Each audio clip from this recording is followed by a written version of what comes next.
am the man. They bury me in that tomb, Thomas.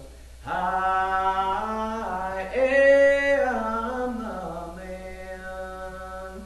In 3 days I rose, Thomas. I am the man. I am that man, Thomas.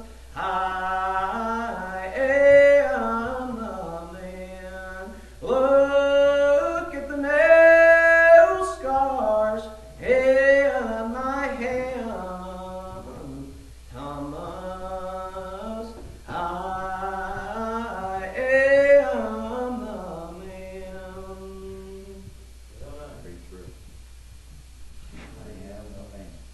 About 10 years ago, I was down upon bended knees on the 28th day of June, in the middle of the night, worried for my family to see me down on my knees praying and crying to the Lord. And I hope that the Lord will bless me for just a few minutes of time, and I'll shortly get out of the way.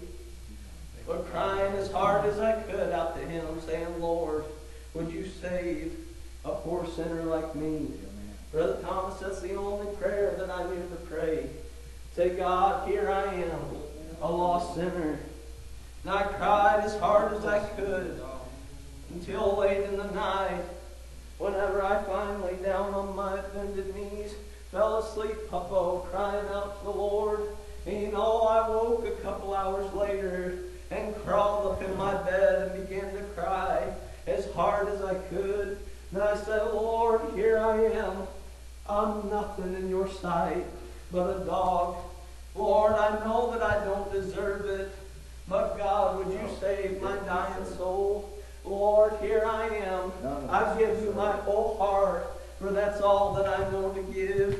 You know, I want you to know here this morning, as the Lord will bless me for a minute, I've got something that I want to say, and I just hope that the Lord will begin to bless. And you know, one time there was a man by the name of Moses, and Moses, he began to lead the children of Israel away from Egypt's land, Brother Joe. And you know, it says that the children of Israel, that they began to get afraid, for Pharaoh's army, he was right on their tail. And you know, it says that Moses began to pray, and the Lord, he blessed the pillar of cloud to descend upon them, to cover them through the day, that Pharaoh's army wouldn't be able to see them. And through the night, when all would begin to get a little scary, I want you to know that it says that the Lord, he would lead them by a ball of fire through the night. I want you to know this morning that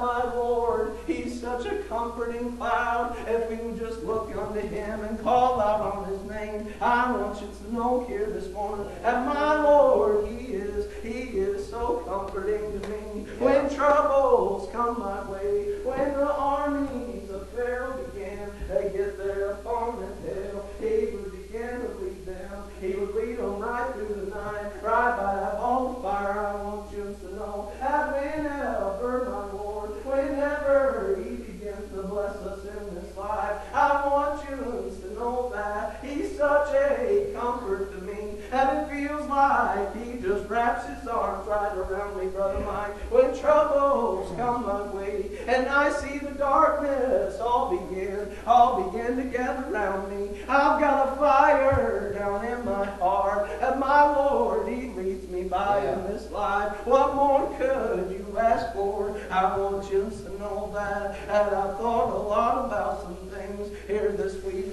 and the past couple of weeks. We sure had us a good weekend last weekend, but all I knew to do was, whenever we were singing our last song, I leaned over to Joan and I said, there's only one thing missing here, and that is that I was expecting the joiner to come, but I want you to know that what I think is so pretty is that Dad got that little phone call, and maybe the joiner wasn't here among us, but you know what? God was is still working His perfect work right down in somebody's heart. I want you to know that if you don't know the Lord in pardon and remission of sin, I want you to know, get down on bended knees. Oh, just cry out with your heart as though broken. I want you to know that. And my Lord, He will hear your cry. He will hear your plea to Him.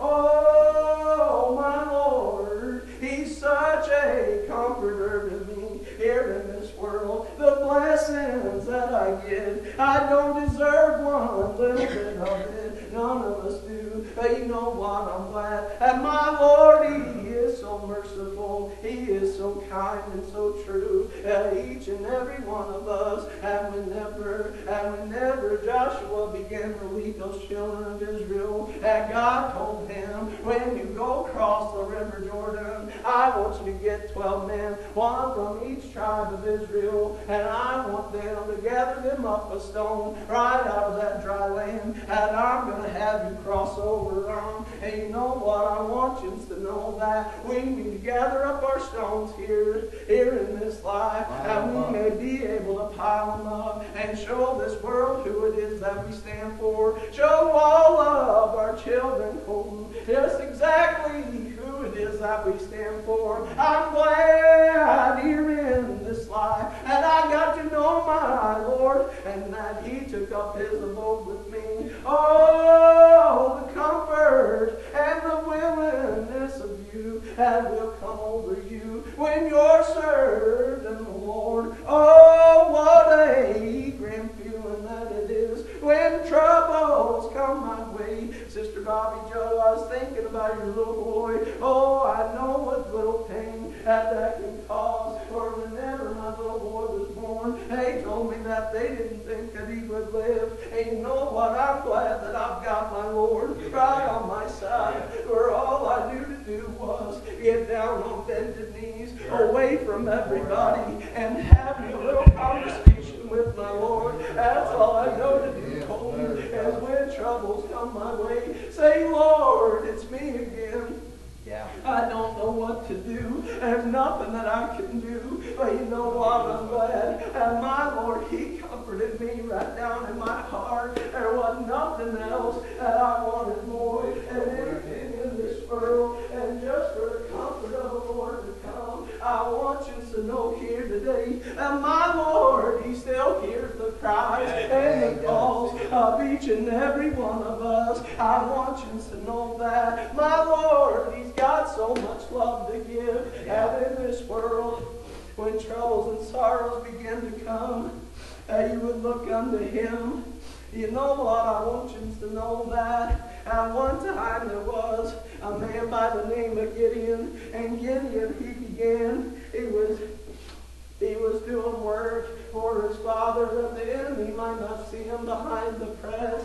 And you know what it says? It says that an angel came to Gideon and said, he said, Gideon, you are going to lead. You're going to lead the children of Israel away from their enemies, the Midianites. And you know what, Gideon? He said, Lord, I'm nothing in this world. I'm the least in my Father's house. And you know what he said? But by the power of God, He will be with you. He will be with you through all of it. He will lead you and guide you. And you know what Gideon, he said, if this be true, and you wait right here, and you know what it says, that Gideon, he went and prepared a small goat, and he began to cook the flesh of that goat, and he made some unleavened cakes, and you know what it says? It says that he made a broth, and took it unto that angel, and said, here it is, here's my gift unto you. I want you to know one thing, that the angel, he said, you lay that flesh and the unleavened cakes right here upon this rock and pour that broth out on the ground. Oh, my Lord, when I came unto Him,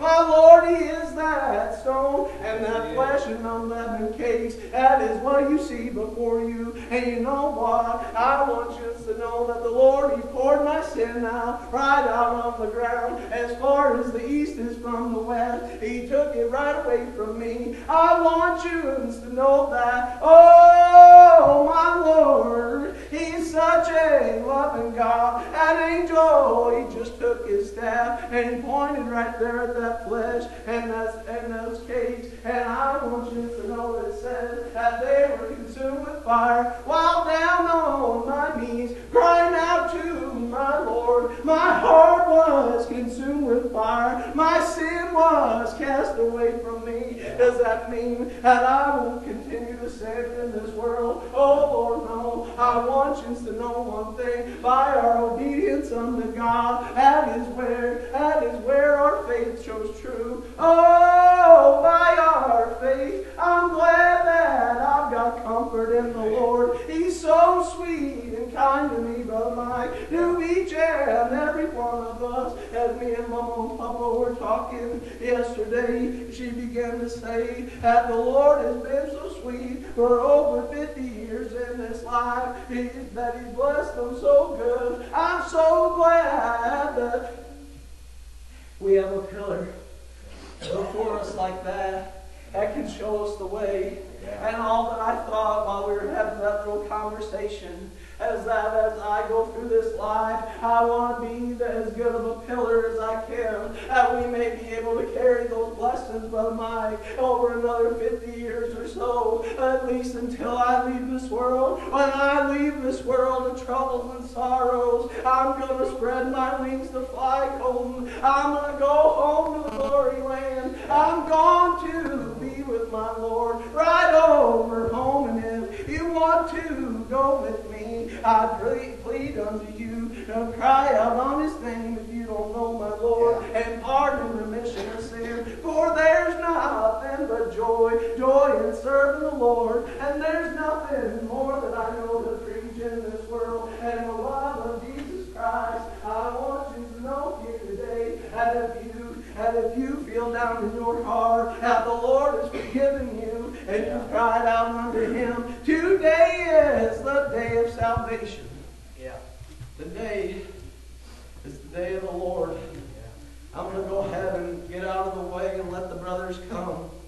I hope that today I haven't said anything to hurt anybody, but I hope that I have said something to cause you to think about your relationship with God. Men in this world, you know, we can get awful prideful sometimes, and we can boast in our ways a little bit. But you know what? I'm so glad that my Lord, He looks over us. Hey, brothers, come on. You've done good. Come on. Yeah. That's right. Come on, Brother Mike.